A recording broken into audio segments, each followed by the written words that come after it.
మన ఉదయకాల సమయంలో దేవుని యొక్క కాపుదల అనే వర్తమానం విన్నాం. దేవుడు నీకు కాపరిగా ఉంటే మనం ఎలా ఉంటామంటే సురక్షితంగా ఉంటాం.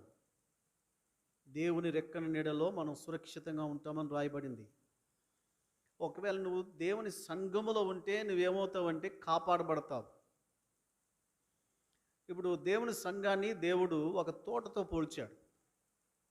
ఒక చక్కని అందమైన పుష్పాలు లేకపోతే ఫలాలు ఉండేటువంటి తోటతో పోల్చాడు.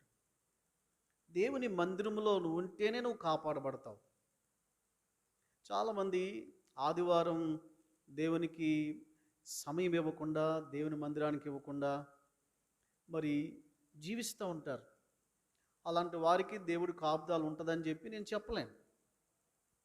తోట అనగానే దేవుని సంఘం. దేవుని సంఘములో, దేవుని మందిరములో ఎవరైతే ఉంటారో వారు ఎలా ఉంటారంటే ప్రతి నిమిషము కూడా దేవుడు మనకి ఇచ్చేటువంటి ఆ నీరును తాగుతారు. వాళ్ళు నీరును తాగి ఎలా ఉంటారంటే పచ్చగా ఉంటారు. అదే యెషయా గ్రంథములో మనం చదువుకున్నటువంటి లేఖన భాగం 27వ అధ్యాయములో ఈ మాట రాయబడింది.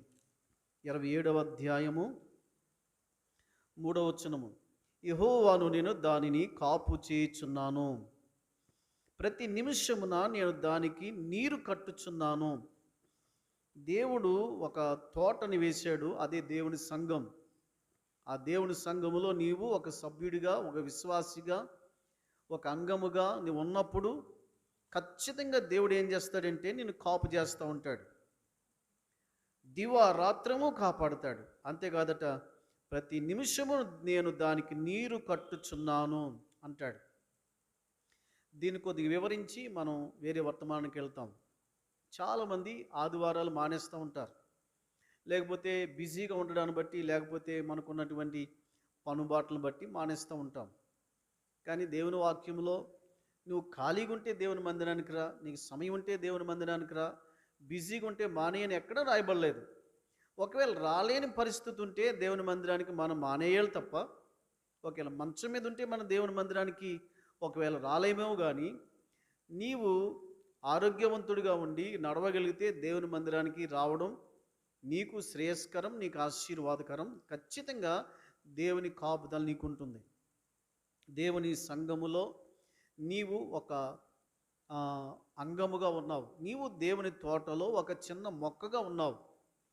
దేవుని తోటలో నువ్వు ఒక మొక్కగా ఉన్నప్పుడు ఆ తోటకి దేవుడు ఏం చేస్తాడంటే ప్రతి నిమిషము నీరు కడతాడు. ఏ తోటకి కూడా ప్రతి నిమిషం నీరు కట్టేవాళ్ళు ఎవరు ఉండరు. ప్రతి నిమిషం నీరు కట్టినప్పుడు నువ్వు ఎలా ఉంటావు అంటే పచ్చగా ఉంటావు. ప్రతి నిమిషము దేవుడు నీకు నీరు కడతా ఉన్నాడు. అర్థమవుతుందా? ఆ తోటకి ఏమాత్రం చీడ పట్టకుండా, ఏమాత్రం దాని మీదకు తోడేళ్ళు కానీ నక్కలు కానీ రాకుండా దాని చుట్టూ దేవుడు ఏం చేశాడంటే కంచ అనేటువంటిది వేశాడు అనే సత్యాన్ని మనం చూస్తూ ఉన్నాం. దేవుని యొక్క తోటకి మరి దేవుడు ఏం చేశాడంటే కంచెను వేశాడు అనే సత్యాన్ని మనం చూస్తూ ఉన్నాం. దేవుని బిడ్డలైన మన జీవితంలో దేవుని తోటల్లో మనం ఉన్నప్పుడు ఆ తోట చుట్టూ దేవుడు ఏం చేస్తాడంటే కంచె వేస్తాడు. కంచె గల తోటలో మనం ఎలా ఉంటామంటే పువ్వులు కాయలు కలిగి ఫలించువారుగా ఉంటాం. దేవుని బిడ్డలైన మన జీవితంలో దాని చుట్టూ దేవుడు ఏం చేశాడంటే కంచెను వేశాడు. కంచె గల తోటలో నీవు నేను కూడా ఉంటాం. దేవుని బిడ్డలైన మన జీవితంలో ఈ సత్యాన్ని మనం ఎప్పుడు మర్చిపోకూడదు. దేవుని సంఘము చుట్టూ కంచె ఉంది. దేవుని సంఘము చుట్టూ కాపుదల ఉంది. దేవుని ప్రజల చుట్టూ ఆయన ఆవరించి ఉంటాడు.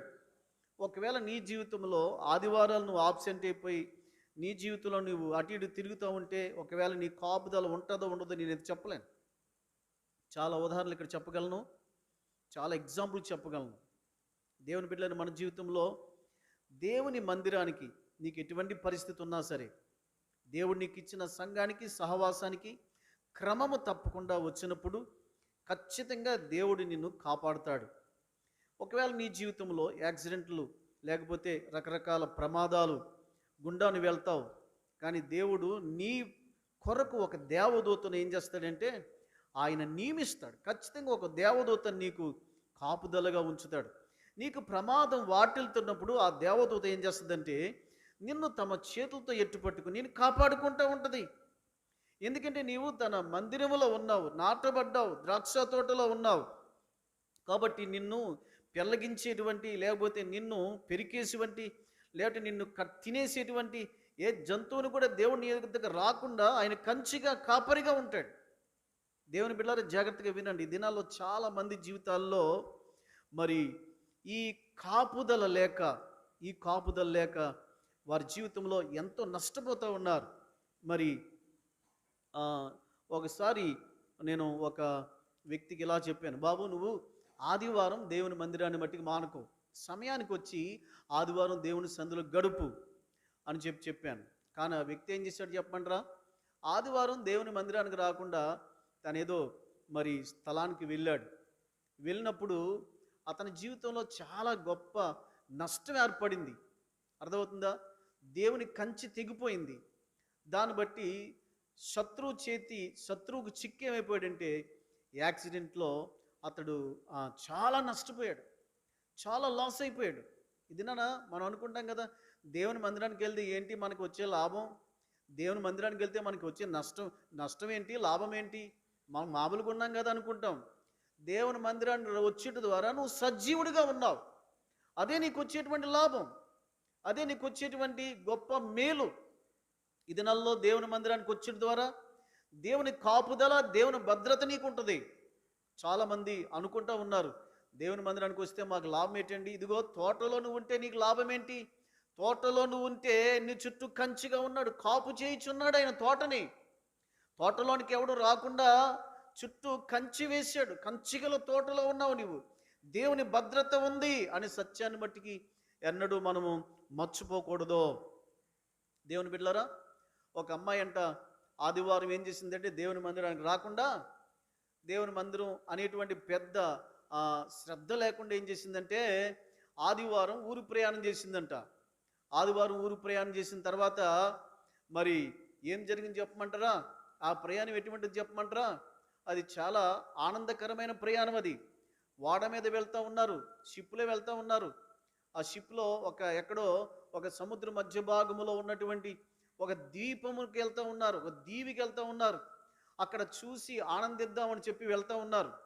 కానీ ఇంతలో ఏం జరిగింది చెప్పమంటారా? ఇంతలో జరిగింది సంగతి ఏంటి చెప్పమంటారా?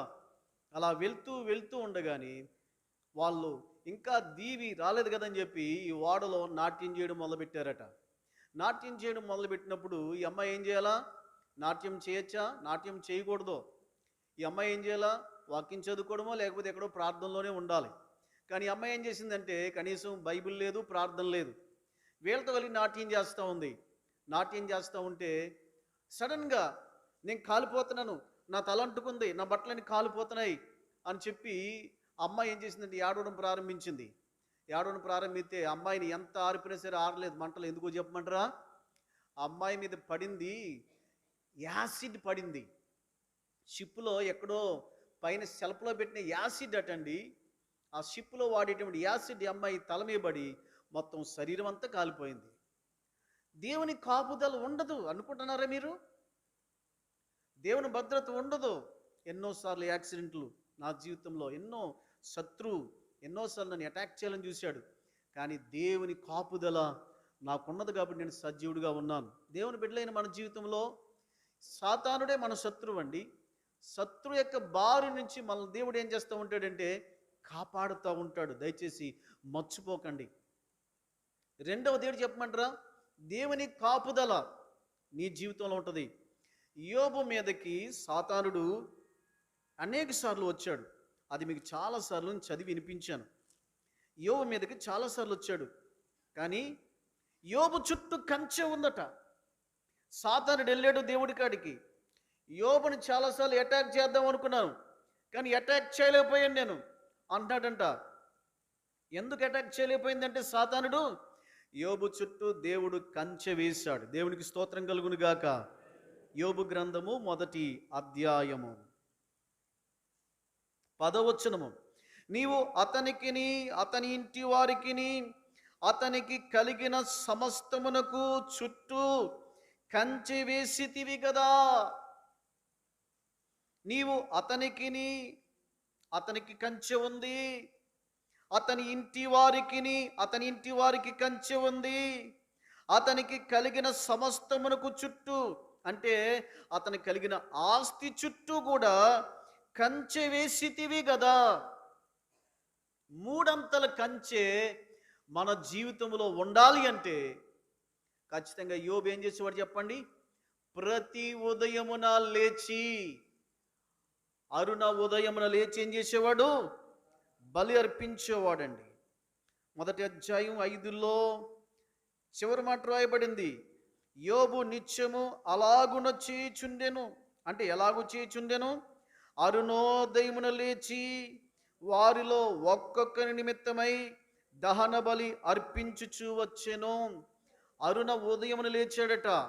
ఈ చలికాలంలో మనం ఏం చేస్తున్నాం చెప్పమంటారా? ఉదయం రాబోదికి రగ్గు గప్పుకుని పడుకుంటా ఉన్నాం. కొంతమందికి ఉదయం 4 గంటలు లేచి ప్రార్థించే మంచి అలవాటు ఉంది. దేవునికి స్తోత్రం కలుగును గాక. ఉదయకాలం లేచి ప్రార్థించే అలవాటు ఉన్న వాళ్ళు నిజంగా వాళ్ళ మంచి భక్తులు అవుతారండి. ఉదయకాలం లేచి ప్రార్థనలు గడిపే వాళ్ళు గొప్ప వ్యక్తులు అవుతారండి. ఉదయకాలం ప్రార్థనకి సమయం ఇచ్చేవాళ్ళు ఆశీర్వదించబడిన వారు అవుతారండి. ఉదయకాలం దేవునికి ప్రాధాన్యత ఇచ్చేవాళ్ళు ఈ భూమి మీద గొప్పవారు అవుతారండి. యోబు చుట్టూ కంచె వేశాడు దేవుడు. యోబుని దేవుడు తూర్పు ఆ దేశాలలో యోబు ఎంత ధనవంతులు లేడట. వారెన్ బఫెట్ ప్రపంచంలో ఉన్న ధనవంతుడు అనుకుంటాను, కానీ ఆ రోజుల్లో యోబే ప్రపంచంలో ఉన్న ఆస్తిపరుడు. యోబు అంత ధనవంతుడైనప్పటికీ కూడా ఏం చేశాడు? ప్రతి ఉదయమున అరుణోదయమున లేచి దహన బలి అర్పించుచుండాను. 10 మంది ఉన్నారు పిల్లలు. 10 మంది పిల్లలకి ఒక్కొక్క గొర్రె పిల్ల, రోజుకి 10 గొర్రె పిల్లలు అర్పించేవాడటండి. వీళ్ళు ఏదైనా పాపం చేశారేమో, వీళ్ళు ఏమైనా తప్పు చేశారేమో, ఒకవేళ వీళ్ళు ఏమైనా పొరపాటు చేశారేమో అని చెప్పి వాళ్ళని పిలిచి, రే తప్పు చేస్తే ఒప్పుకుంటారా అని పిల్లలను కూడా పొద్దుటే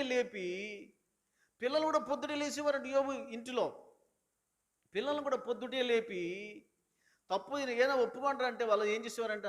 ప్రభువా ఒకవేళ మేము ఎక్కడ తప్పు చేసామని చెప్పి వాళ్ళ తప్పులు ఒప్పింపజేసి పిల్లలను మరి దేవుని వాక్యము చేత గద్దించి బుద్ధి చెప్పి, అరే యవన బిడ్డలారా జాగ్రత్తగా ఉన్నాంట్రా, మీరు దేవుని వాక్యము ఇలా చెప్తుంటే మీరు ఎలా నడుస్తున్నారేంట్రా అని చెప్పి బిడ్డలకి ప్రతిరోజు బుద్ధి చెప్పి గద్దించేవాడట. ఈరోజు పిల్లలను బుద్ధి చెప్పలేనటువంటి గద్దించలేని తల్లిదండ్రులు ఎంతోమంది ఉన్నారు. పిల్లలకి కావలిస్తే వారికి ఏమిస్తారు చెప్పండి? వెండి ఇస్తారు, బంగారం ఇస్తారు, పిల్లలకి ఏది కావాలో అది ఇస్తారు. కానీ దేవుని బిడ్డలారా, మరి పిల్లలకి మనం దేవుని వాక్యం చేత మనం గద్దిస్తూ ఉన్నామా? పిల్లలు మనం దేవుని యొక్క వాక్యాన్ని పట్టుకుని వాళ్ళని గద్దిస్తూ ఉన్నామా? ఖచ్చితంగా మన బిడ్డలను మన ఉదయమే వారిని లేపి వారికి వాక్యం చెప్పి వారిని సరిదిద్ది వారిని ఏం చేయాలంటే దేవుని యొక్క సన్నిధిలో వారిని నిలబెట్టాలి ఖచ్చితంగా. అప్పుడే నీ కుటుంబము దేవుని కంచె, దేవుని కాపుదల ఉంటుంది, దేవుని భద్రత నీ కుటుంబానికి ఖచ్చితంగా ఉంటుంది. దేవుని బిడ్డలారా, మన పిల్లలు ఉదయకాలం లేవబోతుకి ఎలా పడుకుంటారో చెప్పండి? హ్యాపీగా పడుకుంటారు. ఆదివారం అంటే ఉదయం 8 గంటలు లెగిస్తూ ఉంటారు పాపం, ఎందుకంటే సెలవు కాబట్టి. సెలవులు వచ్చాయంటే లేపక మమ్మీ ఈరోజు సెలవు కదా 8 గంటలు లెగిస్తాను, లేకపోతే ఇంకా 9 గంటలు లేస్తానంటూ ఉంటారు. జాగ్రత్త, నీ జీవితంలో మొట్టమొదటి గంట దేవునికి ఇవ్వాలి. దయచేసి మర్చిపోకండి. బిల్లీ గ్రహాం అన్నాడు, నువ్వు దినమును ప్రభుతో ఆరంభించు, నువ్వు దినమును ప్రభుతో ముగించు అన్నాడు బిల్లీ గ్రహాం. ఉదయమే లేచి ప్రార్థించినటువంటి దైవజనులందరూ కూడా గొప్ప గొప్ప పరిచర్య చేశారండి. ఉదయమే లేచి దేవుని సన్నిధిలో గడిపినటువంటి భక్తులందరూ కూడా దేవుని కొరకు గొప్ప గొప్ప కార్యాలు చేసేవారు. మార్టిన్ లూథర్ ఉదయం 4 గంటలు లేచి ఆయన 4 గంటలు ప్రార్థన చేసేవాడట. మార్టిన్ లూథర్, అవును కదండి. ఖచ్చితంగా వేకువజామునే లేచి యోబు నిత్యము తన కుటుంబం కొరకు, తన పిల్లల కొరకు దహన బలి అర్పించేవాడు. దహన బలి అంటే అర్థం ఏంటంటే కొన్ని జంతువులను తీసుకొస్తారు, వాటిని వధిస్తారు. వధించినప్పుడు ఆ బిడ్డల యొక్క ఆ పాపాలు క్షమించబడతాయి. వాటిని తిరిగి దేవునికి అర్పిస్తారు. బలిపీఠం మీద అర్పించి వాటిని దేవుడికి దహనం చేస్తారు. వాటిని కాల్చేసినప్పుడు ఆ సువాసన దేవుని దగ్గరికి వెళ్తుంది. అప్పుడు దేవుని ఆశీర్వాదం ఎలా వస్తుందంటే భూమి మీద దిగు వస్తుంది. ఇప్పుడు దహన బలి అర్పించవలసిన పని మనకు లేదు. ఎందుకంటే మన శరీరమే దహన బలిగా అర్పించాలి, మన జీవితమే దహన బలిగా అర్పించాలి, మన హృదయమే దేవుడికి దహనంగా అర్పించాలి, మన కోరికలు దేవునికి దహన బలిగా అర్పించాలి, మన ఆశలన్నీ దేవుడికి ఏం చేయాలంటే దహన బలిగా అర్పించాలి.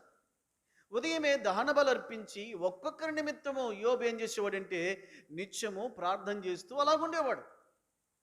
అందుకనే దేవుడు యోబు చుట్టూ 3 అంతల కంచె వేశాడు.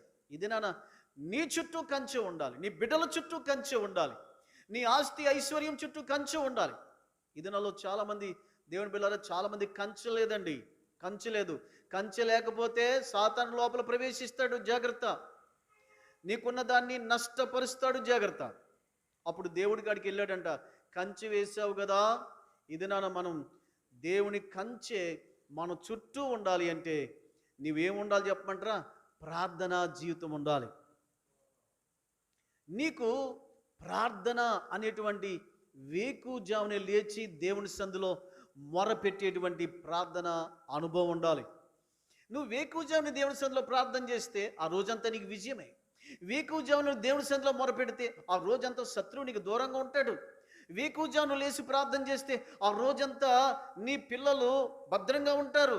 నువ్వు వేకుజామున లేచి ప్రార్థన చేస్తే నీ వ్యాపారం దేవుడు దీవిస్తాడు. నీ వేకుజామున లేచి ప్రార్థన చేస్తే నీ సేవలోనికి కొత్త ఆత్మను దేవుడు తీసుకొస్తాడు.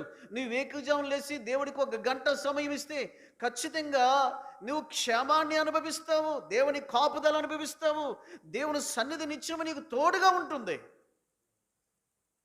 దేవుని బిడ్డలారా, వేకుజామున లేచి ప్రార్థన చేస్తున్నారా? ఈరోజు నేను వేకునే లేచానండి, 1 గంట సమయం దేవునితో గడిపాను అన్నవాళ్ళు ఎవరైనా ఉంటే ఆ చేతులు పైకెత్తి చూపించగలరా? యథార్థంగా చూపించండి.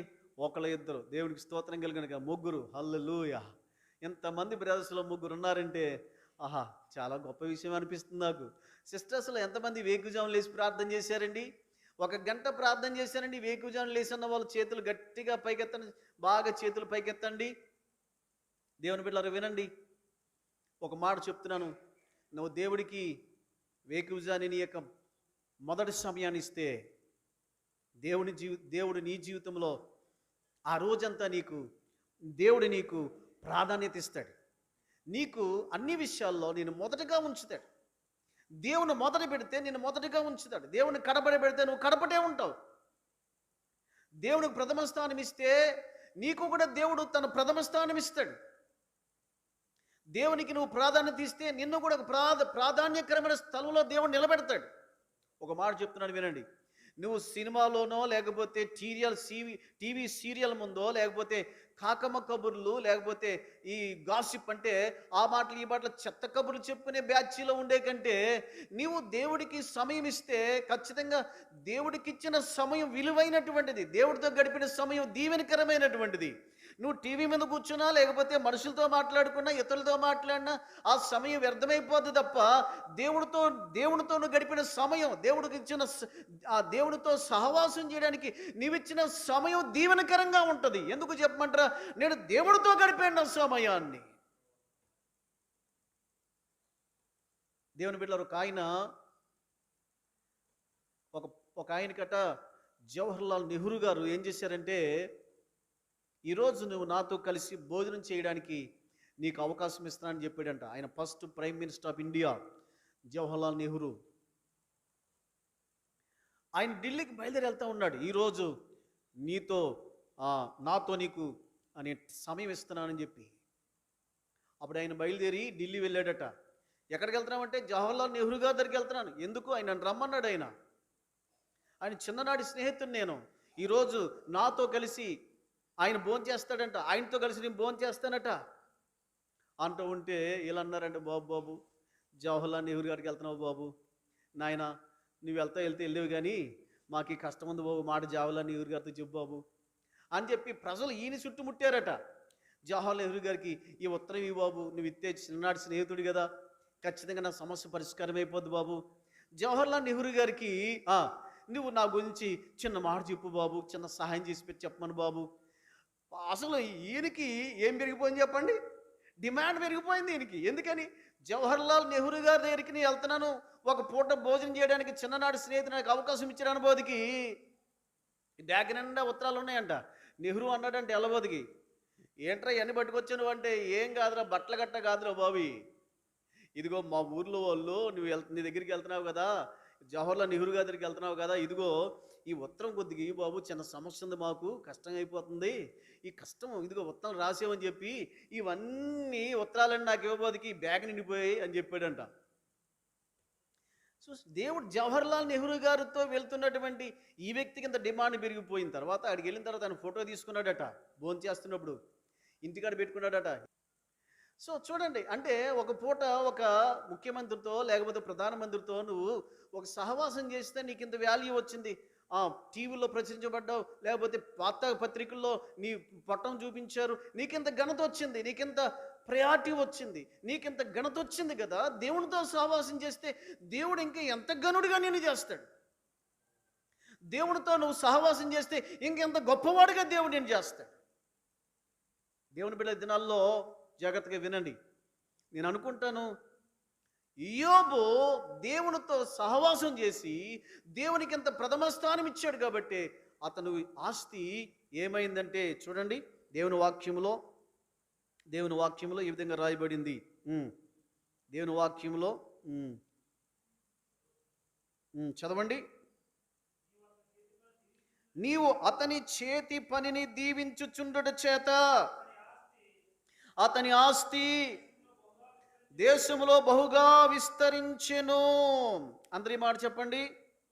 నీవు అతని చేతి పనిని దీవించుచుండుట చేత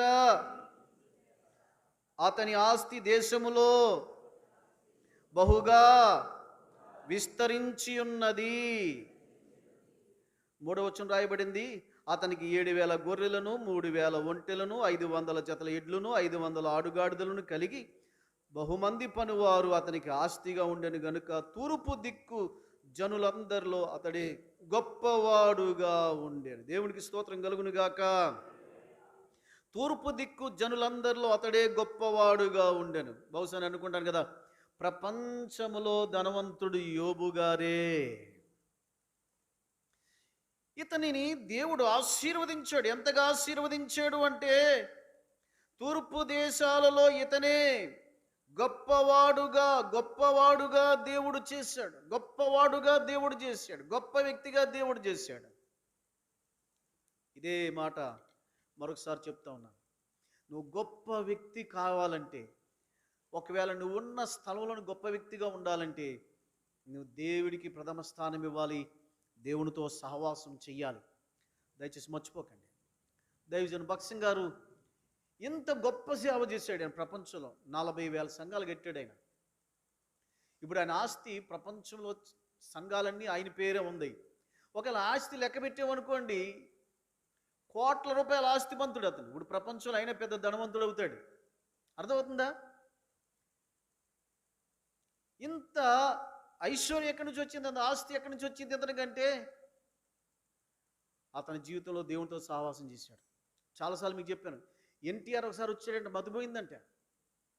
ఇంత ఆస్తి నీకు ఎక్కడి నుంచి వచ్చింది అంటే ఏం చెప్పలేదంట, ఒకటే మాట చెప్పాడంట, నా ప్రార్థనా గదిలో ఒకసారి రా అని చెప్పి ఎన్టీఆర్ని తీసుకెళ్ళి ఆ ప్రార్థనా గదిలో ఉన్నటువంటి ఆ నొట్లు చూపించాడట. నొట్లంటే అర్థమేంటి? అతను ప్రార్థన చేయగా గదిలో ఏమైపోయింది? నొట్ల పడ్డదంట గది. అంటే ప్రార్థన మోకాల మీద చేయబోదికి గది నొట్ల పడిపోయిందంట. దేవుని బిడ్డలారా, ఖచ్చితంగా నీ జీవితంలో గొప్ప వ్యక్తిగా ఆశీర్వదించబడి నీ చేతి పనిని, నీ బిడ్డలను, నీ కుటుంబాన్ని దేవుడు దీవించాలి అంటే, దేవుని సన్నిధిలో సహవాసం చేసే వ్యక్తిగా, దేవుని సహవాసానికి ప్రాముఖ్యత ఇచ్చే వ్యక్తిగా, దేవునితో గడపడానికి ఇష్టపూర్వకమైనటువంటి విధానములో నువ్వు దేవునితో జీవించినప్పుడు దేవుడు నీ చేతి పనిని దీవిస్తాడు. నీ చేతి పనిని ఆశీర్వదిస్తాడు. భక్సింగ్ గారు, దైవజనుడు భక్సింగ్ గారు పరిచయ దేవుడు ఆశీర్వదించాడు. బిల్లి గ్రహం గారి పరిచయ దేవుడు ఆశీర్వదించాడు.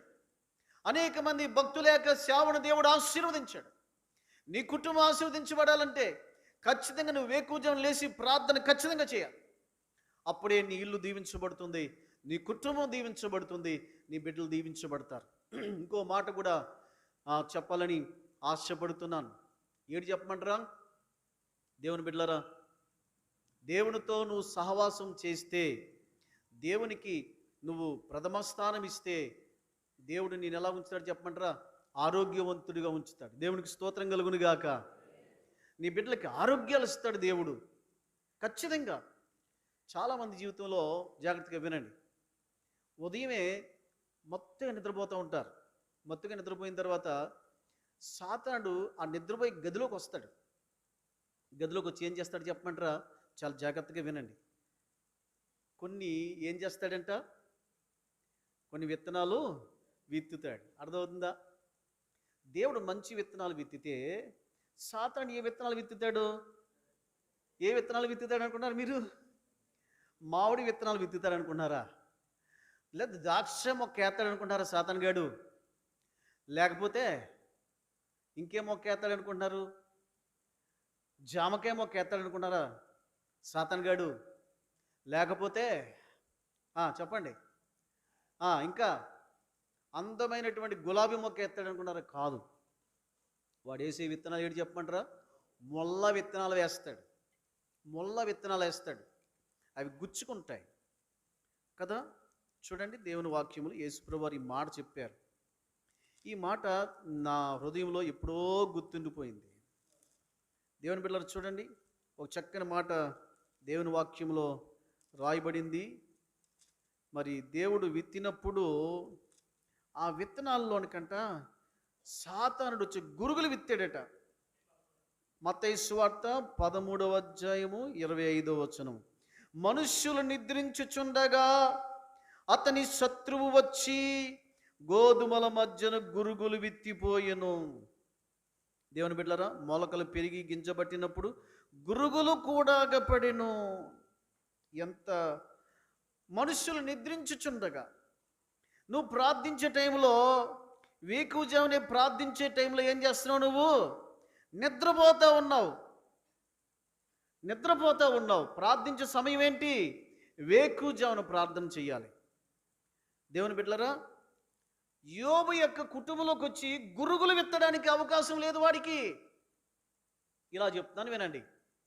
యోబుకు 10 మంది పిల్లలు ఉన్నారు. ఒక ఇంట్లో 2 పిల్లలు ఉంటేనే ఫుల్ ఏమైపోతుంది? ఫైటింగ్ అయిపోతుంది. అవుతుందా లేదా?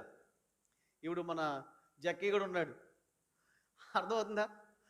ఆడు జాన్ కూడా మేము బడి ఆయన గెలిచేస్తూ ఉంటాడు. అర్థమవుతుందా? ఫైటింగ్ ఇద్దరికి. ఏమనుకోక నెల చెప్తున్నానండి. ఆశీర్వదింతాడు దేవుడు. వాళ్ళ దేవుడికి స్తోత్రం కలుగును కాక. 2 పిల్లలు ఉంటేనే ఏమైపోతుందమ్మా? అవుతుందా లేదా? ఫైటింగ్ అవుతుందా లేదా? మరి యోబు గారి ఇంట్లో ఫైటింగ్ ఉందా? లేదు. యోబు గారి ఇంట్లో ఫైటింగ్ లేదు. పిల్లలు చాలా ఎలా ఉన్నారు చెప్పమంటారా? విందులు చేసుకున్నారంట. అంటే అర్థం ఏంటి? యోబు పిల్లలు విందు చేసుకున్నారంటే, అక్క ఈరోజు నా ఇంటికి విందుకురా అన్నారంట. అక్కనే ఆ చెల్లి అంటుందంట, అక్క రేపు నా ఇంట్లోకి విందుకురా అంటుందంట చెల్లి. తమ్ముడు అన్నాడంట, అక్క మా ఇంటికి రండి అక్క, విందు కాలం. వారి జీవితం అంతా విందు కాలం లాగే ఉంది. విందులో గొడవలు ఉంటాయి చెప్పండి? సంతోషంగా, సమాధానంగా, ఐక్యతగా, ప్రేమగా, అర్థమవుతుందా, ఉన్నారండి పిల్లలు. అర్థమవుతుందా? జాగ్రత్తగా వినండి. ఇంకో మాట కూడా చెప్పాలనుకుంటున్నాను. యోబు చుట్టూ కంచున్నప్పుడట, యోబు భార్య పోట్లాడుకునేవాడు కాదట. ఎప్పుడైతే కంచి తీసేసాడో యోబు గారికి జబ్బు వచ్చిందో అప్పుడు ఏం చేసిందంటే, యోబు భార్య పోట్లాడడం మొదలుపెట్టింది. అప్పుడు దాకా పోట్లాట లేదు. ఇంట్లో భార్య భర్తల మీద పోట్లాట ఉండదు. ఏముంటుంది? సమాధానం ఉంటుంది, సంతోషం ఉంటుంది. ప్రార్థించి వారి ఇల్లు సమాధానంగా, సంతోషంగా ఉంటుంది. లేకపోతే బుర్రలోకి వచ్చి వాడు ఏం చేస్తాడంటే పిచ్చి పిచ్చి ఆలోచనలు పెడతాడు. పిచ్చి పిచ్చి ఆలోచనలు పెట్టి ఏం చేస్తాడంటే ముందు ఏం చేస్తాడు? భార్యకి ఏం చేస్తాడు? పిచ్చెక్కించేస్తాడు. ఈవిడ పిచ్చెక్కిపోయి ఆ మాట ఈ మాట అంటూ ఉంటుంది. కొంత టైం అవ్వదికి తట్టుకుంటాడు. ఈడికి పిచ్చెక్కిపోద్ది. ఇంకా చూసుకొని ఇద్దరికి పిచ్చెక్కిపోద్ది. ఎందుకని? ఆ ఇంటిలో ప్రార్థన లేదు. ప్రార్థన ఉన్న ఇంటిలో సమాధానం ఉంటుంది. ఇంకో మాట కూడా చెప్తున్నాను, పురుషులారా మీరు బాగా ప్రార్థన చేస్తున్నారు, మీకు వందనాలు. సిస్టర్స్ మీరు బాగా ప్రార్థన చేస్తున్నారు, మీకు వందనాలు. మీరు ప్రార్థన చేసే ముందు మీ ఆయన నిలబెట్టండి, పక్కన కూర్చోబెట్టండి. మీరు ప్రార్థన చేసే ముందు మీ ఆవిడ పక్కనే మోకరింపు చేయండి. ఎందుకో చెప్పమంటారా? నువ్వు ప్రార్థన బాగా చేస్తావు, ఆవిడ దగ్గరికి వచ్చేస్తాడు. ఎవడో ఇంత గట్టిగా ప్రార్థన చేస్తావా, నీ సంగతి చూస్తానంటాడు. ఆవిడికి వచ్చి పడతాడు. పట్టిన తర్వాత ఈవిడేం చేస్తా చెప్పమంటారా? ఏం చేస్తుంది? ఇంతవరకు ప్రార్థనేనా? పిల్లలకి టిఫిన్ తెలదా? ఇంకా మొక్కళ్ళకి తెలియదా నీకు? ఇంకా ఏ టిఫిన్ లేదు, గిఫిన్ లేదు, ఈరోజు ఏమి లేదు, ఎన్వి లేదు, నీకు తెలీదా? ఇంకా ప్రార్థనలో ఉంటావా? అర్థమవుతుందా? ఎందుకని నువ్వు ప్రార్థనలో ఉన్నావు? ఆవిడేం చేస్తుంది? హాయిగా మంచమని నిద్ర లేచింది. నిద్ర లేచిన తర్వాత సాతాను కూడా ఆవును పట్టుకుని, నీవెంతసేపు ప్రార్థన చేస్తావురా, నీ సంగతి, నీ భక్తి చూస్తాను నేను, అర్థమవుతుందా, నీ బడాయి చూస్తానని చెప్పి ఈవిడలోకి వచ్చి, పాప ఈవిడ తప్పు కాదు, ఈవిడది తప్పు కాదండి. ఈవిడలోకి వచ్చిన సాతాను ఏం చేస్తాడంటే, ఏం చేస్తాడు చెప్పండి? ఆయన మీద ఎగురుతాడు. అర్థమవుతుందా? ఎగిరినప్పుడు ఇంట్లో సమాధానం పాడే పద్ధతి. మనం అనుకుంటాం కదా, అయ్యో ఇంత ప్రార్థన చేశాను, ఇంట్లో ఫైటింగ్ అయిపోయింది. యోబు భార్య, యోబు పిల్లలు అంత కుటుంబంగా కలిసి ప్రార్థన చేశారు. మీ ఆవిడ కుటుంబ ప్రార్థన కూర్చుంటుందా? మా ఆవిడ కూర్చోదండి. మీ ఆయన కూర్చుంటాడా? మా ఆయనకి చాలా బిజీ అండి. అర్థమవుతుందా? రాత్రి 9 గంటలకు వస్తాడండి. అక్కడెక్కడ తిరుగుతాను, ఏం పని లేదు వీడికి, పెద్ద బిజీగా ఉన్నట్టు. నీకెంత పని ఉన్నప్పటికీ, నీకెంత వినండి జాగ్రత్తగా, నువ్వెంత బిజీ అయినప్పటికీ, నువ్వు టాటా బిర్లా అయినప్పటికీ, లేకపోతే నువ్వు ముఖేష్ అంబానీ అయినప్పటికీ, నువ్వు ఎవరైనప్పటికీ కూడా నువ్వు కుటుంబ ప్రార్థనలో కూర్చోవాలి ఖచ్చితంగా. నీ ఇంట్లో ఈ 2020 గంటల కుటుంబ ప్రార్థన ఉండాలి. కుటుంబ ప్రార్థనలో కూర్చోవాలి. అర్థమవుతుందా? కొంతమంది కుటుంబ ప్రార్థన జరుగుతూ ఉంటే ఈ లోపల కోరతాలం పెడతానులే అని చెప్పి కిచెన్ రూమ్లో ఉంటారు. వీళ్ళు కుటుంబ ప్రార్థన పెడతా ఉంటే ఈ లోపల మీరు కుటుంబ ప్రార్థన చేసేయండిరా, నాకు చిన్న పని ఉంది, ఊరని తిరిగి వచ్చేస్తానంటాడు. ఎవరు చెప్పండి? ఈయన. కుటుంబ ప్రార్థన 2021లో వేకునే లేచి కుటుంబముగా దేవుని సందులో మొరపెట్టండి.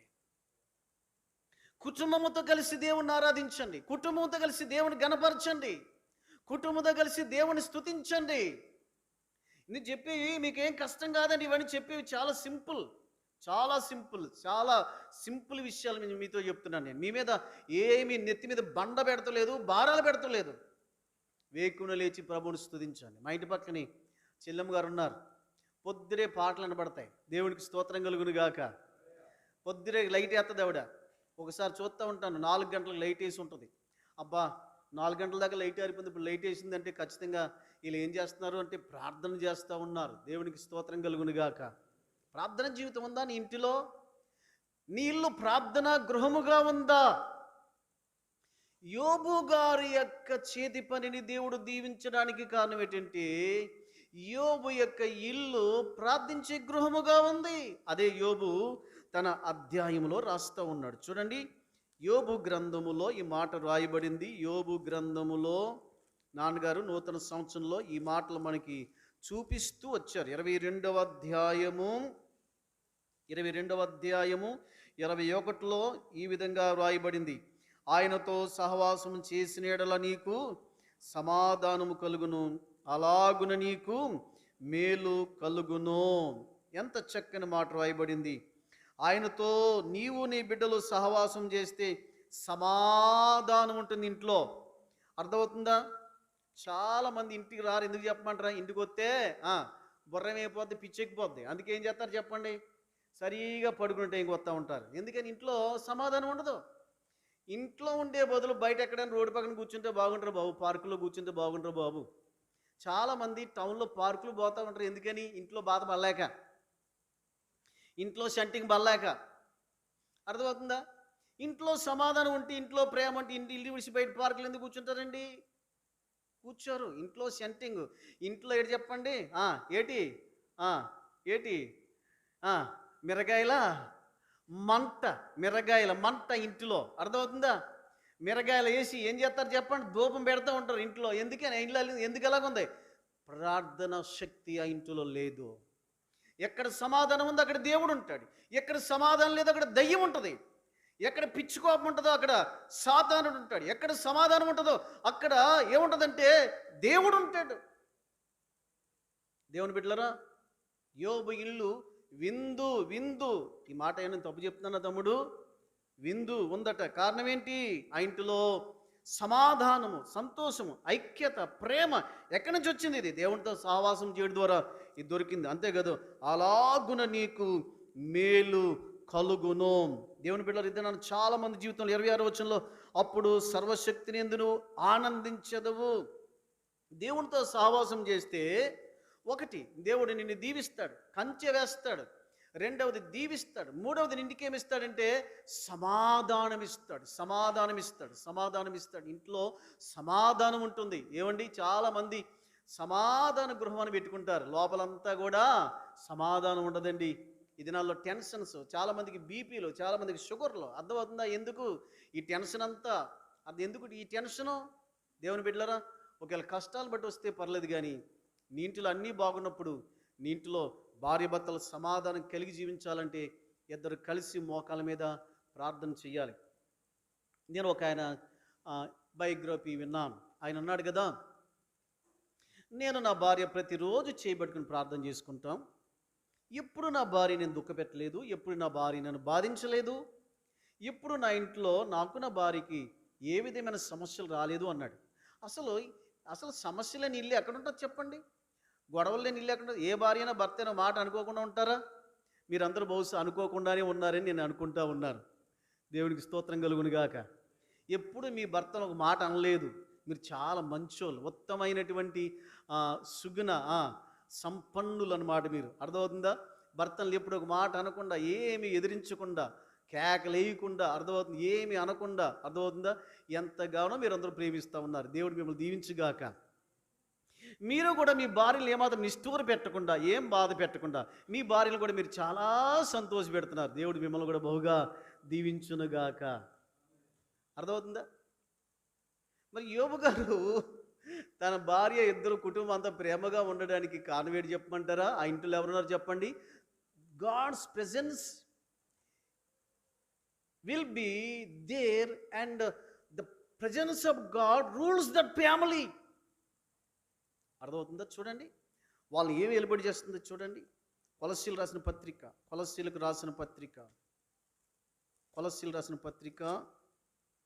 3వ అధ్యాయము 15వ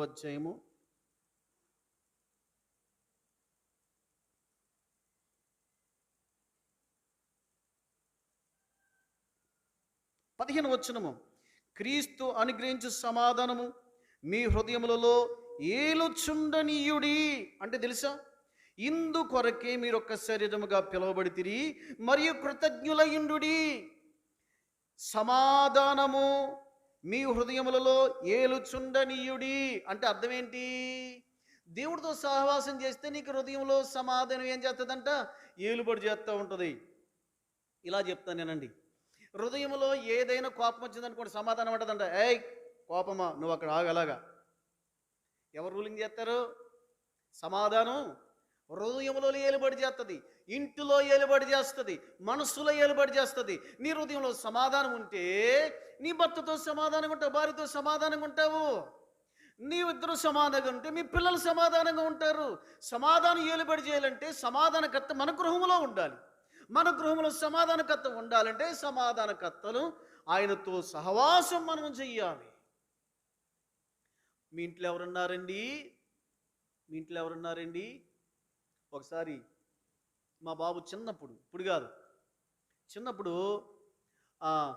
how many members in your family అని చెప్పి అడిగారట. అడిగినప్పుడు ఆడేం చేశాడు చెప్పమంటారా? ఫస్ట్ నేనే కదా పురుషుని, నా పేరు రాయాలి, ఆ తర్వాత అక్క పేరు రాయాలి, ఆ తర్వాత నలుగురు పేర్లు రాయాలి. ముందే 7 పేర్లు రాసాడు. ఎన్ని పేర్లు? 7 నేమ్స్ రాశాడు.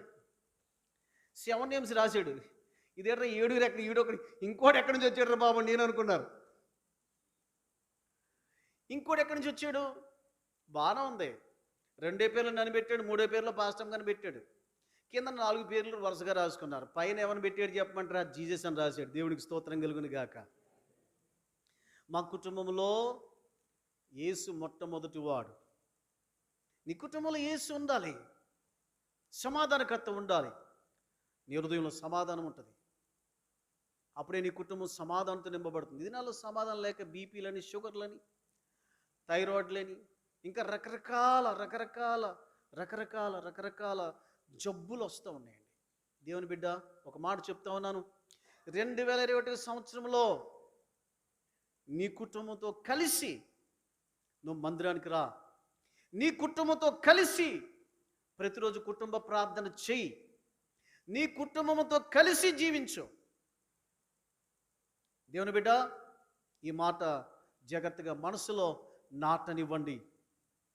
కుటుంబానికి ప్రాధాన్యత ఇవ్వండి. 2021లో నీ కుటుంబాన్ని కట్టుకో.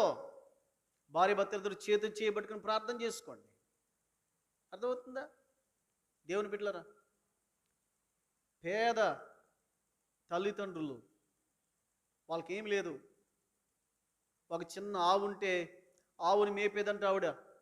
ఆవుని మేపి ఆ పాలు పితికి దాన్ని అమ్మి బిడ్డలకి అన్నం పెట్టేది. వాళ్ళ నాన్నగారు ఒక పాస్టర్ గారైనా అక్కడిక్కడికి బోధ చెప్పడానికి వెళ్ళిపోయేవాడు. 2-3 నెలల దాకా వచ్చేవాడు కాదు. ఈ లోపల ఈవిడ ఏం చేసి చెప్పమంటారా? మొట్టమొదట పిల్లలతో ప్రార్థన చేయడం మొదలుపెట్టింది. పిల్లలతో ప్రార్థన చేయడం మొదలుపెడితే ఆ చుట్టుపక్కల కొంతమంది వచ్చి కూర్చునేవారట. అలా వచ్చి కూర్చుంటే వాళ్ళ ఇల్లు పెద్ద బంగ్లా కాదు, కానీ వాళ్ళ కిచెన్ రూమ్ మటుకు చాలా పెద్దదట. కిచెన్ రూమ్లో పెద్ద కిచెన్లో ఏమీ లేవు. అయితే ఆవిడ ఏం చేసి చెప్పమంటారా? దాదాపు కిచెన్ రూమ్లో ప్రార్థన ప్రారంభిస్తే ఆ ఊర్లో చాలామంది ఆ ప్రార్థనకి 200 మంది వచ్చేవారట కిచెన్ రూమ్లోకి. దేవుని బిడ్డలారా, దేవునికి స్తోత్రం కలుగును గాక. ఎన్నో ప్రమాదాలు దేవుడు తప్పించాడు. ఒకసారి గడ్డి మేటు అంటికిపోయింది, కానీ ఇంటికి ఏమాత్రం ప్రమాదం కలగలేదు. ఆవు కూడా ఏమాత్రం కాలిపోలేదు. ఎవరు వచ్చి శత్రువులు అంటించారు. అర్థమవుతుందా? ఆవిడ బిడ్డలతో కలిసి ఏం చేసేదంటే వాక్యం చెప్పేదండి బిడ్డలకు ముందు. జాన్ వెస్లీ, ఎక్కడైనా వీళ్ళేం తప్పు ఉందా, దేవుడి కాడ సరి చేసుకొని చెప్పి వారంకి ఒకసారి ఏం చేసేదంటే ఆ కొడుకుతో గడిపేదట. దాదాపు 11 మంది పిల్లలకి వారానికి ఒకరోజు ఏం చేసేదంటే, మీరు నాతో ఏం చేయాలా, టైం స్పెండ్ చేయాలి అని చెప్పి వాక్యం తీసి, నాయనా నీ ప్రార్థన జీవితం ఎలాగుంది, నీ ఆత్మీయ జీవితం ఎలాగుంది. చాలామంది ఏమంటారు చెప్పమంటారా? నువ్వు ఎలా చదువుతున్నావురా, ఎన్ని మార్కులు వచ్చాయరా, నీ ప్రోగ్రెస్ కార్డు ఏదిరా, రే నువ్వు అన్నం తిన్నావా లేదా, టిఫిన్ బాక్స్లో టిఫిన్ మిగిలిపోయింది ఏట్రా, రే అన్నం పెట్టా, నేను నచ్చలేదు కూర నీకు. తల్లిదండ్రులు ఏం చెప్తారు చెప్పండి? టిఫిన్ బాక్స్ చూస్తారు. అర్థమవుతుందా? ఇది పుల్లుగా తిన్నాడో లేదో, ప్రోగ్రెస్ కార్డు చూస్తారు, ఇది చూస్తారు. ఆ తల్లి ఏం చేసేదంటే, రే నువ్వు జాగ్రత్తగా ఉన్నావు లేదా. అర్థమవుతుందా? తల్లి బోధలో రక్షణ పొందాడు ఎవరంటే John Wesley, England John Wesley. తల్లి యొక్క బోధకు రక్షించబడ్డాడు. ఇది నన్ను మీరు చెప్పగలరా? నా తల్లి నాకు బోధిస్తే రక్షించబడ్డానండి నేను. నా తల్లి ప్రార్థన ద్వారా రక్షించబడ్డానండి. ఎవరైనా ఇలాంటి చెప్పగలరా? తల్లులారా, తండ్రులారా, మీరు బోధించి మీ పిల్లల్ని రక్షించుకోవాలి. ఆ తల్లి ఏం చేసేదంటే 11 మంది పిల్లలు పడుకున్నప్పుడు ఆవిడికి పని మనిషి లేడు, కష్టపడి పనిచేసేది. పాలు తీసి పాలమ్మి అన్నం పెట్టేది వాళ్ళకి. అర్థమవుతుందా? ఎక్కువ ఏదైనా కొరత ఉంటే, నాయన అలాంటి అడగకూడదురా, మనం గొప్పలం కాదురా, మనము ఇది మాత్రమే తినగలం, దీంతోనే సంతృప్తి చెంది ఉండండి అని చెప్పి వారికి ఏది ఉన్నదో అదే పెట్టేది. అప్పులు చేసి ఎప్పుడు కూడా బట్టలు కొనడం కానీ, అప్పులు చేసి ఎప్పుడు అది ఇది చేయలేదు. ఆవిడ ఉన్నదే పెట్టిదట, ఉన్నదే చేసేదట. అలాగా దాదాపు 11 మంది పిల్లల్ని దైవ భక్తిలో ఇంటిలోనే పెంచింది. వాళ్ళకి వేరొక సంఘం లేదు. ఎందుకంటే వాళ్ళ నాన్నగారు ఒక సువార్థికుడు. ఆ సంఘానికి ఈ సంఘానికి వెళ్ళి వాక్యం చెప్పే సువార్థికుడు. ఈ తల్లే ఈ ఇంట్లో ఉన్న 200 మందికి వాక్యం చెప్తూ బిడ్డలని దైవ క్రమంలో భక్తిలో పెంచుతూ, దేవుని బిడ్డలరా, ఆవు పాలు పితికితే వచ్చేటువంటి ఆ ద్రవ్యంతో కుటుంబాన్ని పెంచింది.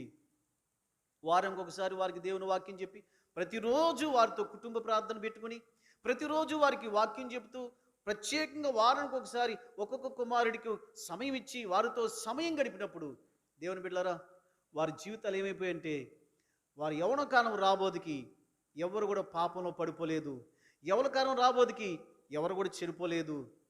జాన్ వెస్లీ ఇంగ్లాండ్ దేశాన్ని కదిలించాడు. జాన్ వెస్లీ అంటే ప్రపంచ భక్తుడయ్యాడు. అదేవిధంగా చార్లెస్ వెస్లీ వాళ్ళ తమ్ముడు మరి 4000 పాటలు రాశాడండి. ఇంగ్లీష్ పాటల్లో 4000 పాటలు రాశాడు. తర్వాత తన చెల్లు ఉంది, జాన్ వెస్లీ గారి చెల్లు ఉంది. ఆ చెల్లు కూడా చాలా ఉన్నతమైన స్థితిలోనికి వెళ్ళింది. చాలా ఉన్నతమైన స్థితిలోనికి వెళ్ళింది. ఇంత గొప్పగా ఈ కుటుంబం దీవించబడ్డానికి కారణం ఏంటి చెప్పమంటారా? వారి ఇంట్లో ఏమని చెప్పండి? దేవుని యొక్క బలిపీఠం ఉంది. దేవుని బలిపీఠం ఉంది. ఒక మాట చెప్పి ముగిస్తాను. నీ ఇంట్లో దేవుని ప్రార్థన బలిపీఠం ఉందా? ఓబేదెదోము ఇంటిలో దేవుని బలిపీఠం ఉంది. దేవుని నిబంధన మందసం ఉంది. ఓబేదెదోము ప్రతిరోజు ఉదయం సాయంత్రం నైవేద్యం అర్పించేవాడు. ఆ నిబంధన మందసానికి అర్పణలు అర్పించేవాడు. ఓబేదెదోము దాంతో కుటుంబం అంతా కూడా ఆ యొక్క నిబంధన మందసానికి అర్పణలు అర్పిస్తూ నైవేద్యం అర్పిస్తూ అక్కడ సహవాసం కలిగి ఉన్నప్పుడు 3 నెలల్లోనే దేవుడు ఓబేదెదోము ఇంటిని ఆశీర్వదించను అని చెప్పి టీవీలో పడిపోయింది, పేపర్లో పడిపోయింది. దావీదు కూడా తెలిసిపోయింది. సింహాసనం మీద ఉన్నట్టు రాజు కూడా తెలిసిపోయింది. ఓబేదెదోము ఇంట్లో నిబంధన మందసం 3 నెలలు ఉంటే ఆశీర్వదించాడంటే దేవుడు నిజంగా నన్నెందుకు ఆశీర్వదించడని చెప్పి ఆ నిబంధన మందసాన్ని మళ్ళా భుజాల మీద మోసుకుంటూ వచ్చి ఏం చేశాడంటే యెరూషలేములో గుడారంలో పెట్టాడు. దేవునికి స్తోత్రం కలుగును గాక. ఎందుకో చెప్పమంటారా? ఆ దేవుని ఎందుకు తెచ్చుకున్నాడు చెప్పమంటారా? యెరూషలేముకి ఎందుకు తెచ్చుకున్నాడు చెప్పమంటారా? ఓబేదెదోమును ఆశీర్వదించినట్లుగా దేవుడు నన్ను కూడా ఆశీర్వదించాలని చెప్పి దానికి ఒక గుడారం వేసి ఒక స్థలాన్ని ప్రత్యేకించి అక్కడ నిబంధన మందసాన్ని పెట్టాడు దావీదు. ఆ నిబంధన మనసు ఉన్న గుడారంలో ప్రతిరోజు వెళ్ళి అక్కడ ధర్మశాస్త్రం ధ్యానించుకుంటూ అక్కడ దేవుని స్తుతిస్తూ అక్కడ బలులు అర్పిస్తూ అక్కడ తేజోమహిమ నిలిచే స్థలాన్ని ప్రేమిస్తూ ఆ గుడారములో దావీదు దేవుని ధర్మశాస్త్రం ధ్యానిస్తూ ఉండడాన్ని బట్టి దావీదు యొక్క రాజ్యం అంచెలంచెలుగా నలుదిక్కులకి వ్యాపించి ఒక్క దేశానికి రాజైనటువంటి దావీదు 40 దేశాలకు రాజు అయ్యాడు.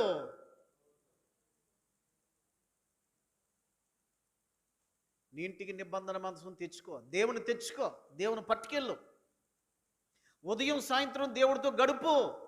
నీ ఇంటిని దేవుడు ఆశ్చర్యకరముగా దీవిస్తాడు.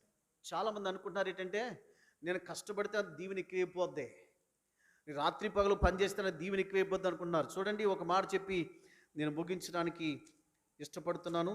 సామెతల గ్రంథములో 10వ అధ్యాయము 22వ వచనం. యెహోవా ఆశీర్వాదం ఐశ్వర్యమిచ్చును, నరుల కష్టము చేత ఆ ఆశీర్వాదము ఎక్కువ కాదు. దేవుని బిడ్డలారా వినండి, దేవుని బిడ్డలారా, యెహోవా ఆశీర్వాదం ఏమిస్తుందంట? ఐశ్వర్యం ఇస్తుంది. నరుల కష్టము చేత ఆశీర్వాదము ఎక్కువ కాదు. అలాగని చెప్పి చదవకుండా ఉండకండి అమ్మా, అలాగని చెప్పి పని చేయకుండా ఉండకండి. పని చెయ్యండి. పని కంటే ముందు ప్రాధాన్యత ఎవరికి ఇవ్వండి? దేవుడికి ఇవ్వండి. పని చేసుకొని సోమరుడిని ఉండమని చెప్పడం లేదు. నేను ఎప్పుడూ సోమరిగా ఉండను. సోమర్తనం అనేటువంటిది సాతాను బిడ్డల యొక్క లక్షణం. అర్థమవుతుందా? సాతాను బిడ్డలు సోమరులుగా ఉంటారు. సోమర్తనం ఏం చేస్తుందంటే మానవుడిని ఏం చేస్తుందంటే చింపురు గుడ్లు పాలు చేస్తుంది. సోమరుడు గోళ్ళన్నీ ఏమైపోతాయి చెప్పండి? పడిపోయి ఉంటాయి. ఆ యొక్క పొలములు రాగి ఏం ములుస్తాయి చెప్పండి? దోలగొండ్లు, ఇంకా చెప్పండి గచ్చ పొదలు ములుస్తాయండి. ఈ సోమరుడి యొక్క ఇంటిలో ఈ గోడలు కూలిపోబట్టి ఇందులో నుంచి పందులు, ఏ పందులు? మొల్ల పందులు, ఇంకేటి చెప్పండి, నక్కలు, ఇవన్నీ ఉంటాయి. చూసారా? అంటే శాపం అది. సోమరిగా ఉండడం అనేటువంటిది శాపము. కూర్చుని తినేసి అలా కూర్చోకండి. అర్థమవుతుందా? 3 పూటలు తినేసి ఆ కుర్చీ మీద అలా కూర్చొని ఉండకండి, కుర్చీకి అడ్డు పెట్టుకుపోకండి. చిన్నదో పెద్దదో పని చేయాలి. ఏ పనులు అయితే ప్రభు పని చేయండి. దేవుని బిడ్డలారా, అలా కూర్చుని ఉండడం వల్ల నీకు రోగాలు వస్తాయి నీ జీవితంలోనికి. ఒక మాట చెప్పడం మర్చిపోయాను. నిద్రపోతుండగా అపవాది వచ్చి ఏం చేశాడంట? గురుగులు విత్తిపోయారని రాయబడింది. అంటే అర్థమేంటి చెప్పమంటారా? నిద్రపోతే ఎక్కువ అతి నిద్రపోయారా రోగాలు వస్తాయి, జాగ్రత్త. అతి నిద్ర అనర్థం అన్నారు. అతి నిద్ర ఏంటి చెప్పండి? అనర్థం. అలాగని తక్కువగా నిద్రపోకూడదు. ఎంత నిద్రపోవాలో అంతగా నిద్రపోవాలి. ఎక్కువ నిద్రపోతే నీకు రోగాలు అంటుకుంటాయమ్మా. అతి నిద్ర వల్ల అనర్థం వస్తుంది. ఎక్కువ నిద్రపోకండి. ఈ శరీరానికి 7 గంటలు లేకపోతే 6 గంటల నిద్ర చాలు. రిమైనింగ్ టైం అంతా దేవుడికి ఇవ్వండి. ఎక్కువ సమయం 3 గంటలు దేవుడికి ఇవ్వండి. 3 గంటలు దేవుడికి ఇచ్చి మిగతా 21 గంటలు మీరు తీసుకోండి. ఖచ్చితంగా దేవుడు మిమ్మల్ని దీవిస్తాడు. కష్టపడి చదువుకోండి. అదో గాసిప్ వేసుకోకండి. సెల్ పట్టుకుని టైం వేస్ట్ చేసుకోకండి.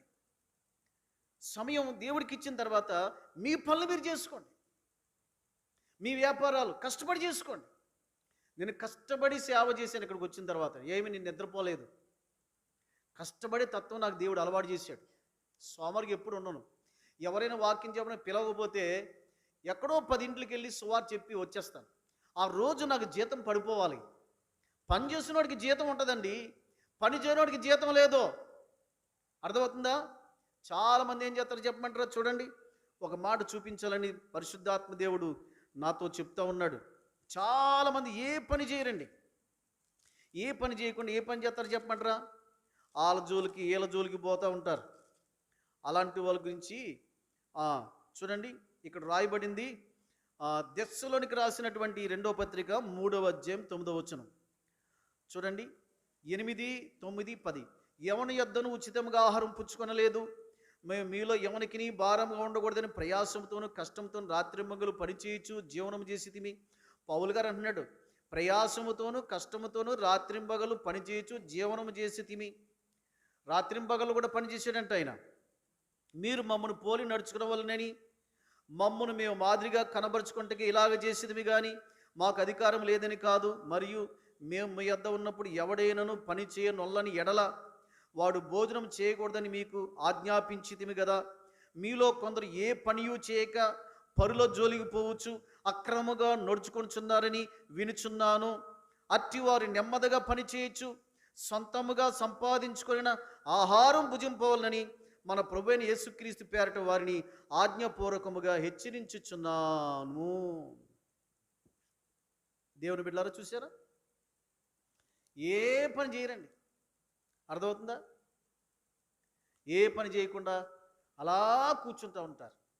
దేవుని బిడ్డలారా, జాగ్రత్తగా వినండి, జాగ్రత్తగా వినండి. నాన్నగారు ఆయనకి కాళ్ళు ఉన్నంత వరకు అన్ని పనులు చేసేవారు. ఇప్పుడు మంచం మీద ఉండి ఏం చేస్తున్నాడు? ఆయన ప్రార్థన చేస్తా ఉన్నాడు రాత్రి పగలు. దేవుడు పని చేస్తే జీతం వస్తుంది. ఇంకో మాట చెప్తున్నాను, ప్రభు పని చేస్తే మీకు జీతం వస్తుంది. ఇదే చెప్తున్నాను మీకు. మీ సొంత పని చేసుకుంటే మీ పంట పండుతుంది. అర్థమవుతుందా? మీరు కష్టపడి చదువుకుంటే మంచి మార్కులు వస్తాయి. నేను కాదంటలేదు. మీరు వ్యాపారం కష్టపడి చేసుకుంటే వ్యాపారం దీవించబడుతుంది. కష్టపడి పని చేసుకోండి. ఒళ్ళు కూడా తగ్గుతుంది కొద్దిగా. ఏదో నాకు తగ్గడం లేదు, ఎంత పని చేసినా సరే. దేవుడు పని కూడా చేయండి, ప్రభు పని కూడా చేయండి. ప్రభు పని చేస్తే మీకు జీతం వస్తుంది. ఏ పని లేదు కదా, మందిరానికి వెళ్ళు, శుభ్రంగా మందిరం ఊడ్చు, ఆడ బాత్రూమ్లు గడుగు. అర్థమవుతుందా? ఇంకేం చేస్తావు చెప్పమంటారా? మందుల్లోకి వెళ్ళి నలుగురికి సువార్త చెప్పు. ఎవడు దొరకకపోతే బలిపీఠం కలిగి ప్రార్థన చేసుకో. టైం వేస్ట్ చేసుకోకు. ఇంటికాడ పనులు అయితే మందిరంలో పని చేయి. దేవుడు ఆశిస్తాడు, దేవుడు ఆశీర్వదిస్తాడు, దేవుడు దీవిస్తాడు. ఒక ఆయన చెప్పాడు నాకు, హెబ్రోన్కి వెళ్ళాను, ఉదయ్ కుమార్గా నేను హెబ్రోన్కి వెళ్ళాం. ఒక ఆయన కిందన పడుకున్నాడు. ఈడ బాబు నేలవే పడుకున్నాడు.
వాడు దేవుళ్ళగా మారుతాడు.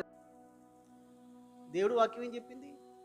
దేవుడితో సహవాసం చేస్తే దేవుళ్ళో ధైర్యవుతావు, దేవుని రూపంలో ఎదుగుతావు, దేవుని పోలికలు ఎదుగుతావు, దేవుని రంగు, దేవుని పోలిక, దేవుని రూపం వస్తుంది.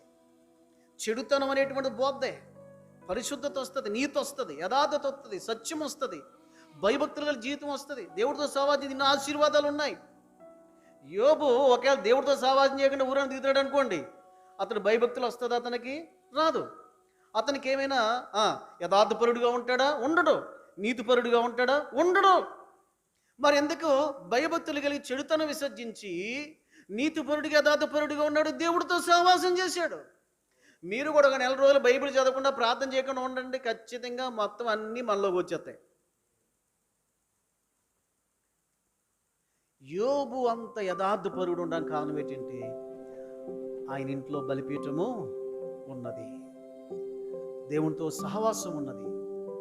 అందుకనే యథార్థపరుడిగా, నీతిమంతుడిగా, అర్థమవుతుందా, భయభక్తులు కలిగి చెడుతనం విసర్జించిన వాడుగా ఉన్నాడు. యోబు పరిశుద్ధత కలిగి ఉన్నాడు. దేవునితో సహవాసం చేస్తే మనకు వచ్చేది ఏంటంటే పరిశుద్ధత, ఆయన పోలిక. దేవుడి మాటలు దీవించి ఆశీర్వదించును గాక. ప్రార్థన చేస్తాను.